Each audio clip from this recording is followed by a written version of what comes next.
Mwahaye ikaze mu kiganiro cy'uyu munsi. Ni ikiganiro baho neza twite ku buzima bwo mu mutwe mugezwaho n'umuryango Avega Gahozo ku bufatanye na Minisiteri y'Ubuzima ibinyujije mu kigo cy'ubuzima RBC ndetse n'Imbuto Foundation. Bana natwe urusheho gusobanukirwa kurushaho uburyo bwiza urubyiruko rwahangana n'impinduka zigendana n'ibihe ndetse n'ikoresha neza ry'imbuga nkoranyambaga mu kubungabunga ubuzima bwabo bwo mu mutwe. Nitwa Keza Melissa, nguhaye ikaze.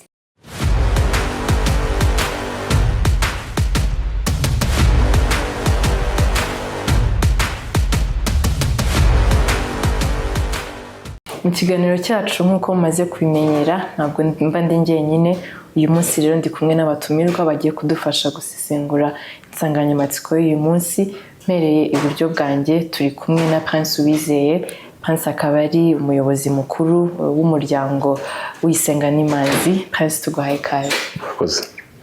Ibumoso bwanjye kandi turi kumwe n'Uwimana Patrick. Patrick akaba ari umukozi wa Vega ushinzwe kwita ku buzima bwo mu mutwe mu karere ka Ngoma. Patrick, tuguhaye ikaze.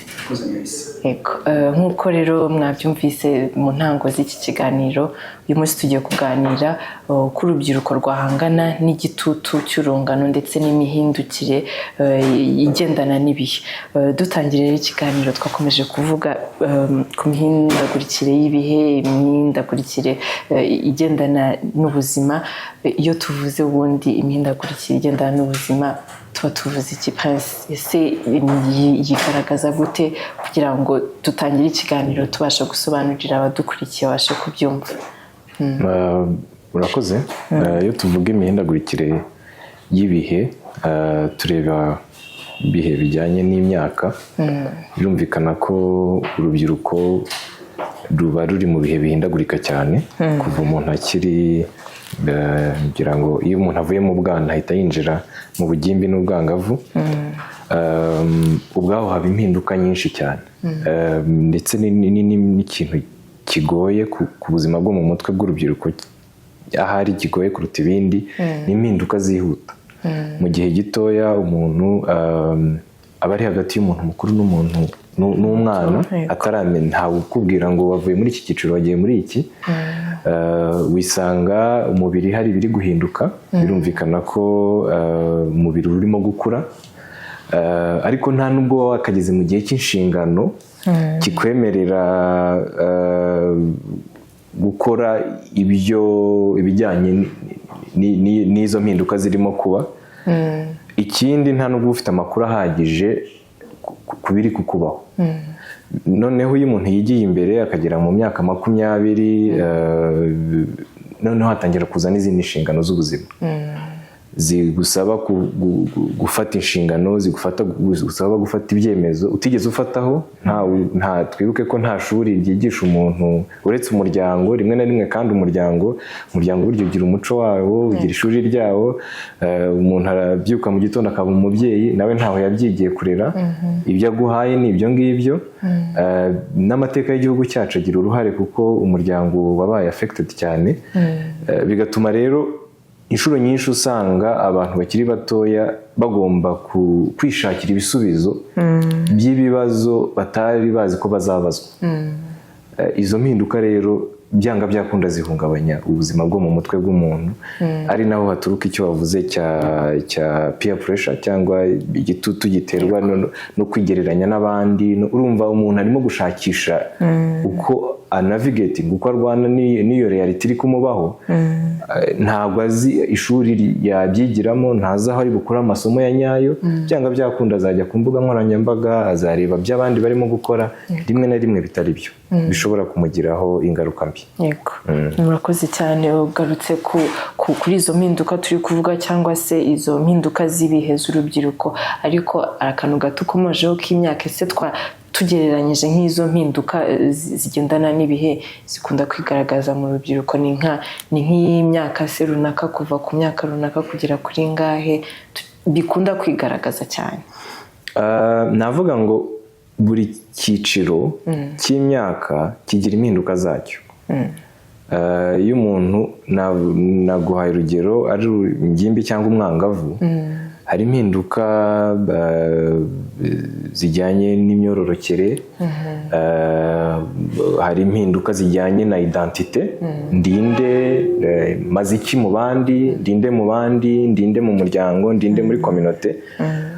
Ari naho rimwe na rimwe hava imyitwarire, buriya nitubona abantu bafite nk'imyitwarire y'ubuhazi cyangwa iki, buri umuntu aba ari gushaka identite, aba ari gushaka aho role ye muri communauté. Noneho umuntu yakigira imbere, hari impinduka zijyanye n'inshingano. Iyo umuntu yigiye imbere ho gatoya, aba atangiye gufata inshingano, aba atangiye kugira ibyo abazwa atigeze abazwa. Ubundi iyo umuntu akiri muto aba ari protege muri famiye, ariko noneho aba atangiye nawe kugira ibyo abazwa. Batangiye guhura n'urugamba rw'ubuzima, rw'iterambere, ubazwa imibereho ni ikintu gikomeye cyane, cyane cyane mu myaka ya za 20, hagati ya 20 na 30, umuntu aba atangiye kubazwa ibibazo atigeze amenya ko azabazwa muri icyo gihe, kandi isi irirukanka cyane ku buryo bigoye kubasha kujera depense z'i Kigali cyangwa ahandi mu Rwanda, n'ibyo ushaka kugeraho, n'ibyo ushaka n'uburyo ushaka kubaho cyangwa ubona abandi babayeho. Ibyo bintu, urwo ruvangitirane rw'izo mpinduka rushobora kugira ingaruka ku buzima bwo mu mutwe bw'umuntu. Urakoze cyane, ugarutse ko aba ari byise uruvangitirane rw'ibihe. Numva biba binagoye, ari cyo cyiciro numva urubyiruko rukunda guhura narwo kigoye, ukomeje nuko binagira ingaruka ku buzima bwo mu mutwe, wenda turi buze kuvugaho gato. Ariko nk'uko Prince yarabivuze, Patrick, izo mpinduka zigendana n'ibihe z'urubyiruko ziriho yego, ariko si ni gute, niki urubyiruko rwakora mu guhitamo inzira nziza? Hari icyo gitutu, hari se urujijo bahurana narwo muri izo mpinduka zigendana n'ibihe. Ese ubundi guhitamo umurongo mwiza birashoboka? Ni gute urubyiruko rwahitamo iyo nzira nziza muri izo mpinduka z'ibihe? Urakoze Melissa. Birashoboka cyane, kubera ko ngira ngo twese turi Abanyarwanda, kandi muzi imvugo dukunda gukoresha cyangwa se kamyite siroga. Wenda nshobora kuba ndi mu nama irimo urubyiruko, nshobora kuba ndi muri forum runaka, ihuriro runaka ry'urubyiruko, bavuga ngo urubyiruko bikiza ngo iki? Imbaraga z'igihugu. Iyo tuvuze umuyobozi, kandi zubaka, urakoze cyane. Iyo umuyobozi avuze, ashobora kuba ari meya, ashobora kuba ari n'undi muyobozi, akabwira gutyo urubyiruko rukitaba gutyo, ubundi buriya ni nko kubabwira ngo ariko rubyiruko muri iyizi, noneho bakatubwira ngo turiyizi, turi imbaraga z'igihugu. Iyo umuyobozi abivuze, abantu bifata ko ari ijwi rirangira aho rya Patrick, Prince, Melissa cyangwa undi, ariko ubundi ni igihugu kiba kivuze ubwacyo. Igihugu kiba kivuze ngo ariko muri bande turi imbaraga zawe. Mu yandi magambo, kubaho kuri iki gihugu ni ukubera rwa rubyiruko. Warubajije uti se urubyiruko gute rwahitamo ibirubereye cyangwa se ibyo kuba abo igihugu gishaka? Birahari byinshi cyane byabafasha guhinduka abo ngabo beza baruta abandi. Urugero, kamere ku gihugu. Igihugu cyiza kimeze nk'u Rwanda cyita ku bana bacyo, cyita ku rubyiruko by'umwihariko, ndetse kikaba kizirikana ko igihugu kuba kiriho kirinzwe n'imbaraga z'urubyiruko n'urubyiruko. Ubwabyo ni message cyangwa se n'ubutumwa igihugu kiba kirimo gutanga. Ubwa kabiri, ubuyobozi bwiza. Reka ntange urugero, nk'ubu mu Rwanda dufite inama y'igihugu y'urubyiruko. Inama y'igihugu y'urubyiruko, ugatera intambwe ukigeraho ugasanga izindi forum zitandukanye cyangwa n'amahuriro, bavuga ngo aho wenda bavuga, wenda katuvuge bakavuga urugaga rw'urubyiruko rw'abakorerabushake, hakaza uruhare rw'urubyiruko mu cyerekezo cy'igihugu 2050, uruhare rw'urubyiruko mu kurwanya ingengabitekerezo ya jenoside. Urumva ko ari inshingano tugira duha urubyiruko. Uko tubaye inshingano, ntabwo tubaye inshingano gusa ngo nimugende mukora ibi, ahubwo tubaye inshingano twabanje no kwicanaho mu gikari, twanje kwicana ahantu nk'ahangaha, tukabaha ibyo bagomba, hanyuma bakigishwa, bakabasha kubimenya. Ikindi, iyo umwana ari mu muryango, akeneye za nyigisho, akeneye kubwirwa, akeneye kwitabwaho, noneho bigatuma wa mwana kuko yumvamo ko afite imbaraga zihagije zituruka ku gihugu, zituruka ku buyobozi, zituruka ku babyeyi. Noneho ikindi kiyongeraho, kuba ashobora guhitamo, akabera ibimubereye bitewe na byinshi yumva, Prince abivuze neza cyane avuga ko umwana urubyiruko rugera ahantu akaba abona ibyaha na hariya agashaka kugira ngo agendane nabyo, kandi akenshi ugasanga bigiye kumusiga. Ariko wa wundi uri mu gihugu uzi icyo gihugu arimo icyo ari cyo, nk'iki turimo cyiza cy'u Rwanda, akaba azi ubuyobozi bwiza dufite, akaba yumva inama bubagira, akaba ashobora guhitamo, akaba ashobora kwita ku buzima bwe, akaba ashobora kutaba mu bigare n'ibindi bintu byinshi byica ubuzima. Uwo muntu ufite ibyo bintu bine yabaho mu buzima uko abishaka n'uko igihugu kimushaka, akaba umuntu mwiza ubereye igihugu. Murakoze cyane ko harimo na message mu by'ukuri. Nayo nkubaje ikibazo ariko hari n'ubutumwa bugeneye urubyiruko. Mpita njya no ku kibazo, turi kuganira kuri iyo mpinduka, kuri izo mpinduka zigendana n'ibihe zigaragara mu rubyiruko, ziganjemo se igitutu cy'urungano, bahura n'urujijo, bahura n'izindi ngaruka zigiye zitandukanye. Ariko nkamwe by'umwihariko b'inzobere mu by'ubuzima bwo mu mutwe, ni izihe ngaruka izo mpinduka zigendana n'ibihe zishobora kugira ku buzima bw'umutwe, ugeze no gukomozaho? Yego. Bigira impinduka, izo mpinduka birumvikana ko zigira ingaruka nyinshi, ndetse ubushakashatsi bugaragaza ko ibibazo byinshi by'ubuzima bwo mu mutwe umuntu atangirana nabyo mu myaka y'urubyiruko. Buriya umuntu yashoboye kuyirenga atagize ibyo bibazo, afite amahirwe menshi cyane yo kutazigera ahura n'ibyo bibazo by'ubuzima bwo mu mutwe. Byumvikana rero ko ari igihe kigoye. Ni igihe kigoye, niho abantu batangira kwishora mu mico y'ibiyobyabwenge, yo gukoresha ibiyobyabwenge. Bishobora gutangira kare muri cya gihe cyo kwishakisha, umuntu akagerageza ibintu byinshi, harimo no kugerageza ibiyobyabwenge. Ubushakashatsi bugaragaza ko ku isi abadoresa benshi, hafi ya bose, bageragejeho rimwe cyangwa inzoga n'ibiyobyabwenge. Bivuga ngo ni igihe cyo gushakisha. Ariko noneho iyo byigiye imbere bigahura na ya pressure y'ubuzima, hari igihe umuntu abishakamo igisubizo. Kuko yatangiye kubera ubwoba bwinshi bw'ubuzima, kuko yatangiye kumva agahinda ko kuba atagera ku ntego ze, akajya nko gushaka umutuzo muri bya bintu, kandi umutuzo uri bumuteze ibibazo kurushaho. Birumvikana ko hari n'ibindi bibazo by'ubuzima bwo mu mutwe. Navuze iyo anxiety, umuhangayiko. Urubyiruko ni imyaka yo guhangayika cyane, kandi birumvikana ubundi biri normal guhangayika, kuko hari iby'ubuzima bukubaza. Ariko hari ubwo birenga guhangayika gusanzwe bikaba uburwayi. Kubabara kubera ko utageze ku ntego, buriya ni ikintu kiri normal. Byakabaye umuntu utabifite yaba afite ikibazo, kuko bigufasha gutegura ingamba zigufasha. Ariko hari igihe birenga urugero bikakujyana muri ka gahinda k'uburwayi. N'ibindi bibazo by'imibanire. Ni igihe cy'urubyiruko, ni igihe cyo gushinga, niba nabyita ingamba z'imibanire, cyangwa cyo kugira aho uhagarara mu mibanire yawe n'abandi. Kuko muri sosiyete igihe cyose buri muntu wese afite umumaro. Ni igihe rero cyo kugira iyo identite no kugira aho uhagarara mu bandi. Muri iyo formation yabyo rero birashoboka ko hashobora kuzamo ibindi bibazo, bitewe n'urwo ruhurirane rwa pressure n'ibintu wahuye nabyo, n'abo wigiraho. Uyu munsi nubwo tutacyita uburwayi, ariko hari ibibazo biterwa n'ikoranabuhanga. Twavuga nk'imbuga nkoranyambaga. Uyu munsi umuntu wese abana n'ikoranabuhanga na internet kuruta uko ubana n'abandi bantu. Bivuze ngo rigufiteho ingaruka nyinshi kuruta na sosiyete ubamo. Kandi ntabwo ryo riri buriya muri sosiyete dufite ukuntu turindana. Hari ibyo Patrick atakora turi hano, ariko ku ikoranabuhanga ubwo burinzi nta buhari. Buri wese akora ibye.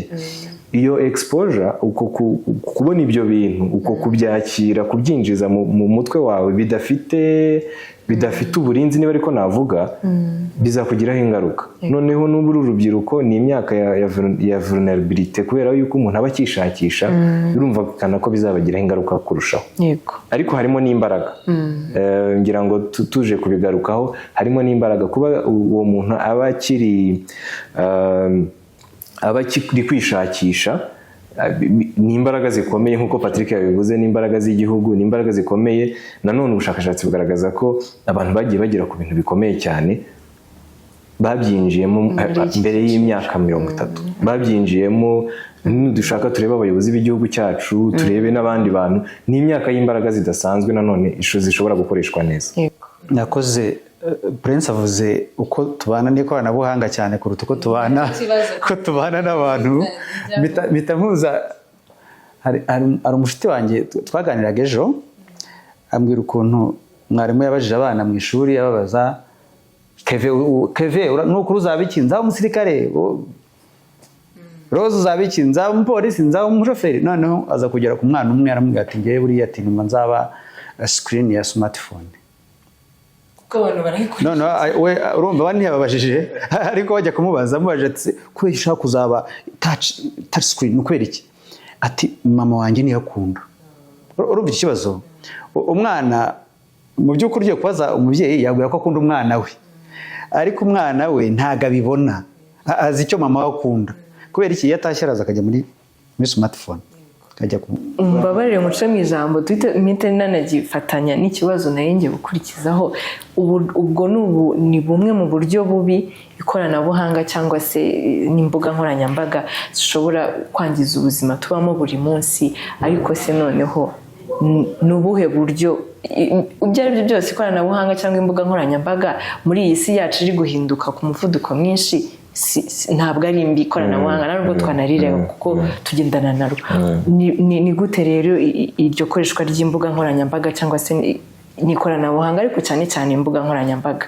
ni gute cyane cyane urubyiruko nubwo nyine n'urubyiruko rukorera muri abo babyeyi bafatirayo urugero ariko ni gute urubyiruko rwakoresha neza izo mbuga nkoranyambaga mu kutangiza ubuzima bwabo bwo mu mutwe no mu guhangana nayo n'icyo gitutu cy'urungano n'izo mpinduka zigendana n'ibihe muri rusange Patrick murakoze Melissa uburyo urubyiruko rwakoresha neza ikoranabuhanga nabuvuga mu buryo bubiri ubwa mbere twese twemeranya ko imbuga nkoranyambaga ni nziza kuko igihe turimo Prince abikomojeho nawe bivuzeho kandi n'undi wese yabyumva turi mu gihe dukeneranye mu isi aho dukeneranye rero icyo umuntu uri hakurya yanjye kure afite nanjye nshobora kukigeraho dukoresheje ikoranabuhanga ariko noneho ni gute twarikoresha neza urubyiruko rwakoresha neza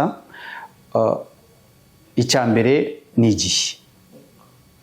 igihe kumenya igihe ni ryari nkeneye gukoresha imbuga nkoranyambaga ese nzahora kuri WhatsApp nkuko uwo mwana tumaze kuvuga yabibona kuri mama we ese nzahora kuri computer Prince yavuze neza avuga ati tubanye n'ikoranabuhanga kuruta uko tubanye n'abantu dukwiye kwindika ikintu ko kituzaho tukamenya igihe dukoresha imbuga nkoranyambaga tukagira n'ikindi gihe cyacu muri cya gitutu se rero cy'urungano cya gitutu rero icya gitutu cy'urungano ni amahitamo guhitamo kuvuga ngo abandi tureba kuko nshobora kuba ndi kuri WhatsApp mbona ibibera cyangwa ahandi mbona ibibera hanze nanjye nkifuza ku bya bindi cyo gitutu turimo kuvuga cy'ikoranabuhanga rizana mu rubyiruko rwacu ariko nkwiye kumenya ngo ndabiha umwanya ungana gutya nta gitutu bigomba kunteza kuki byanteza igitutu kandi ndi umuntu ufite amahitamo ufite byane twavuze byose by'igihugu cyiza dufite mentors cyangwa se abo twigiraho tukaba dufite aho tugomba kugera ko dufite intego zihari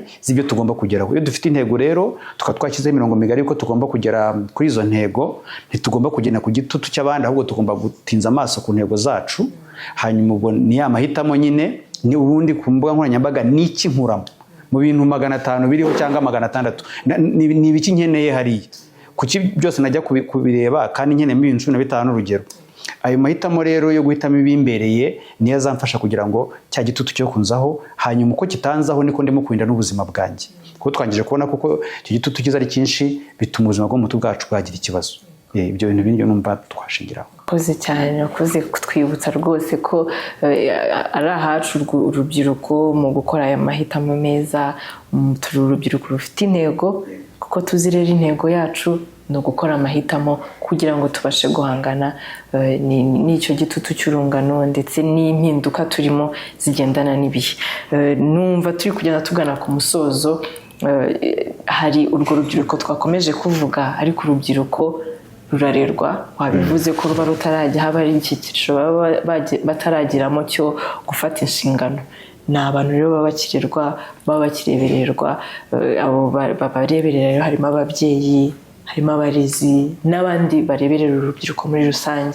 Tubonye uruhare rw'urubyiruko n'icyo rwakora mu guhangana n'icyo gitutu, ariko se ababyeyi, abarezi n'abandi bareberera urubyiruko muri rusange ni iki bakora mu kugira ngo bafashe urubyiruko rwacu ruri muri iyi mihindagurikire cyangwa muri izi mpinduka zigendana n'ibihe, mu kubafasha guhangana n'icyo gitutu na rwa rujijo bahura narwo na rya hungabana ry'amarangamutima muri izo mpinduka z'ibihe? Ni iki ababyeyi n'abarezi bakora? Reka ngaruke ku kintu umuntu yakibazaho.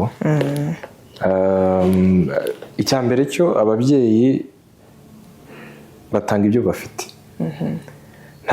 Ntabwo umuntu yatanga ibyo adafite. Kandi kurera nta shuri burya babyigamo. Uko bakureze niko uzarera. Utanga icyo ufite nyine. Byumvikane rero ko ibyo dusaba ababyeyi byose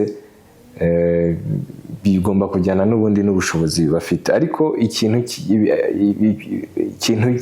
ngibyo nabyo icyo bitubwira, bikwiye kwibutsa umubyeyi wese ko afite inshingano yo kurera, ariko akaniga kurera, akemera kwiga kurera, akemera hari ukwiga kurera mu bandi babyeyi cyangwa mu byo wiga kwidokimanta, ariko hari no kwemera no kwigana n'uwo mwana, kuko usanga ababyeyi bari mu mwanya w'umu expert wo kurera, kandi ntabwo ari umu expert, ni umu expert kuko yabyaye gusa.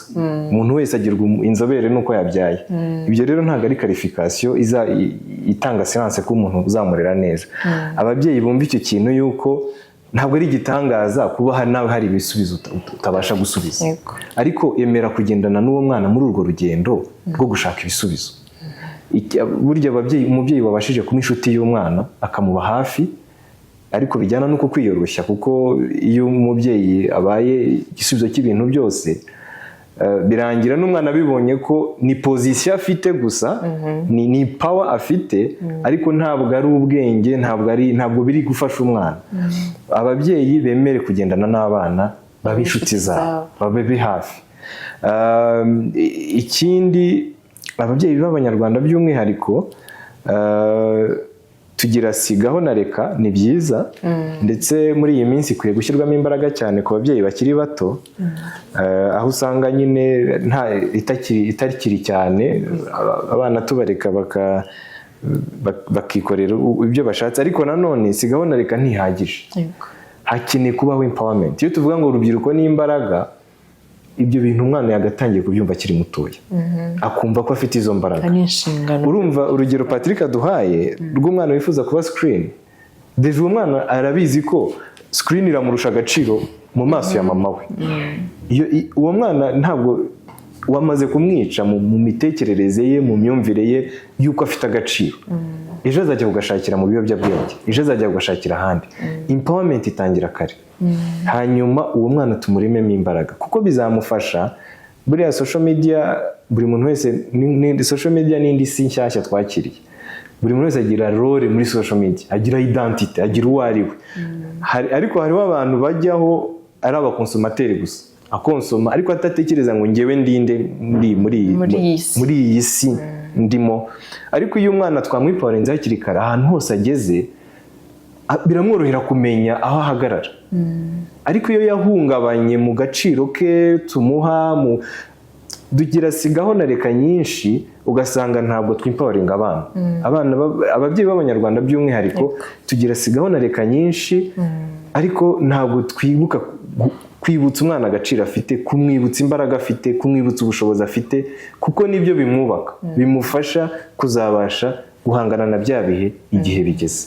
Arakoze Prince avuze ku ruhare rukomeye cyane rw'umuryango, kandi niho dukomoka, aho dukomoka ku isoko niho tuvoma ibyo dushaka bizadukuza tukaba abo tugomba kubaho, cyangwa se abeza dushaka kuba beza. Bikwiye kugera kure nk'uko Prince yabivugaga, bikagera ku ishuri. Ku ishuri babarezi twavugaga, warubajije uti abarezi uruhare rwabo ni uruhe? Abarezi bo mu rugo uruhare Prince aruvuze mu buryo bugari cyane, ndetse atera n'utambagera ku ishuri. Umwana ave mu rugo yahawe ibyo Prince tubwiye, ariko nagera no ku ishuri asange y'ibindi bimushishikariza gukomeza bigasigasirwa bya bindi umwana mu rugo yagaburiwe, ndavuga bimuzamugira umunyarwanda mwiza w'ejo hazaza. Ibyo naho tuharenge tukagenda turavuga urubyiruko. Urubyiruko aka kanya mu gihugu cyacu nibo bagize population, cyangwa se bagize abaturage batuye igihugu nibo benshi, bivuze ngo bari no muri ahantu henshi barimo gukorera imirimo. Ariko niba Melissa ari hariya ari umuyobozi, akaba ayoboye kampani irimo urubyiruko rwinshi, izo ndangagaciro zose Prince arimo kutubwira nshaka gusubiramo zikwiye kuba kubungabungwa mu rugo, zikabungabungwa ku ishuri, umwarimu akabikurikirana, ndetse bikarenga imbago bikagera no mu kazi. Sinkabona umwana ngo nuko ari umukozi muri kampani yanjye yitwara uko ashaka, kandi ari urubyiruko nzi ko ari imbaraga z'igihugu kandi zubaka, ngo ndekeraho. Nkwiye kuba ntekereza kugeza kure cyane kurenza ibyo y'ibyango kazi, ko akora akazi gusa ejo agahembwa, ariko ndi n'umurezi we hariya. Hari umurezi wo mu rugo umubyeyi, hari wo ku ishuri, ariko no mu kazi bibaye byiza abakoresha ibyo bintu babimenye bagatangira kubikora, kugira ngo urubyiruko rwacu rube imbaraga z'igihugu cyacu. Muri izo nzego zose rwose iyaba byashobokaga ko abantu bafokasinga kuri iki kintu cyo kwibutsa urubyiruko imbaraga. Tuvuga urubyiruko, inshuro nyinshi usanga dutinda ku bibazo tukibagirwa ko ibibazo biraturuka ko hari faiblesse, hari gap. Iyo umuntu atarimo kujua role ifite y'imbaraga, izo mbaraga zikoresha mu bundi buryo. Hakabaye hariho focus muri izo nzego zose. Muri education hakabaye hariho focus yo kwempoweringa abantu, kandi kwempoweringa abantu bitangirira mu mutwe, mu bitekerezo. Urashoboye. Iyo urashoboye, ntabwo tukwiye kuyibutsa abantu batangiye guhungabana tubona ko bamangaye batazi ko bashoboye. Iyo umuntu yamaze gukumira umuntu bikiri umwana mutoya, ukamwereka ko ashoboye, ntumwigishe sigaho gusa, usanga biduca amaboko, kubera ko igihe cyose ikintu cyose umwana akoze nisigaho bikarangira abaye rwa rubyiruko rutazi ko rushoboye. Ibyo bintu tubishyiremo imbaraga. Yego, mwakoze cyane. Numva nanjye ari nako kantu nahanye uyu munsi. Sindi umubyeyi, ariko ndi umubyeyi w'ahazaza, ariko n'abadukurikiye numva iyo message bayitahanye. Ababyeyi n'abarezi, yasigaho na reka yacu yego igumeho, ariko igendane no kuba inshuti, guha umwanya abana bacu ku kazi se, ku ishuri se. Tumanuke mbese tube inshuti z'abana bacu, tubaganize, tubumvishe ko ari zo mbaraga z'igihugu, bityo bidufashe mu guhangana na cya gitutu bari kunyuramo kigendana n'impinduka zigendana n'ibihe. Numva tuzaba turi kurema u Rwanda rwiza rw'ejo kandi twifuza. Eko, mwakoze cyane rero. Numva tugeze ku musozo w'ikiganiro cyacu, ariko nubwo twakomeje kubigarukaho, numva naho mu isegonda rimwe, nubwo ubutumwa mwabutanze, mu by'ukuri ikiganiro cyacu cyari cy'ubutumwa, ariko akantu gato numva twasigira abadukurikiye mu isegonda rimwe rwose, ubutumwa twagenera ababyeyi, abo barezi, urubyiruko, bwerekeye iyi nsanganyamatsiko yacu uyu munsi. Nahera kwa Prince. Urubyiruko bagenzi banjye, ngewe nabibutsa ko bashoboye, nabibutsa ko bafite imbaraga. Nk'uko nabigarutseho, ni imyaka yo kugira impinduka tuzana mu isi, ni imyaka yo kurema ibintu bishya. Mbere y'imyaka 40 umuntu aba agishobora kugira ibyo ahindura, kuko uko inshingano ziyongera niko umuntu arushaho kuzirikwa. Rero ni igihe cy'amahirwe akomeye kitazahoraho. Ni igihe cyo gutekereza icyo twamarira isi. Yego, mwakoze cyane Patrick. Murakoze cyane Melissa.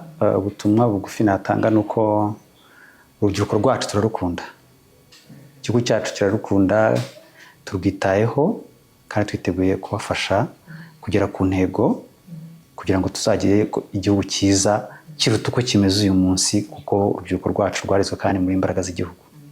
Murakoze cyane, ndabashimiye ko mwitabiriye ubutumire bwacu mu kiganiro cy'uyu munsi.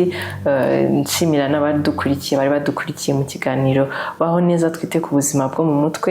Uyu munsi twaganiriye ku nsanganyamatsiko yivuga ko urubyiruko bishoboka guhangana n'impinduka zigendana n'ibihe, igitutu cy'urungano ndetse n'ibindi byose bahura nabyo muri iyo transition y'ubuzima cyangwa se impinduka zigendana n'ibihe. Twabonye rero ko bishoboka, twabonye izo mbaraga zose dufite ababyeyi n'abarezi. Nshimira kandi abatumirwa twari turi kumwe na Prince Uwizeye, akaba ari umuyobozi mukuru w'umuryango Uyisenga n'Imanzi. Prince, turagushimiye cyane. Nanjye ndabashimiye, murakoze. Turashimira kandi na Patrick Uwimana, akaba ari umukozi wa Vega ushinzwe kwita ku buzima bwo mu mutwe mu karere ka Ngoma. Patrick, turagushimiye. Murakoze. Mwakoze rero namwe kubana natwe mu kiganiro cy'uyu munsi. Tubararikiye no gukurikira ibindi biganiro bizakurikiraho twita ku buzima bwacu bwo mu mutwe. Mwakoze kubana natwe.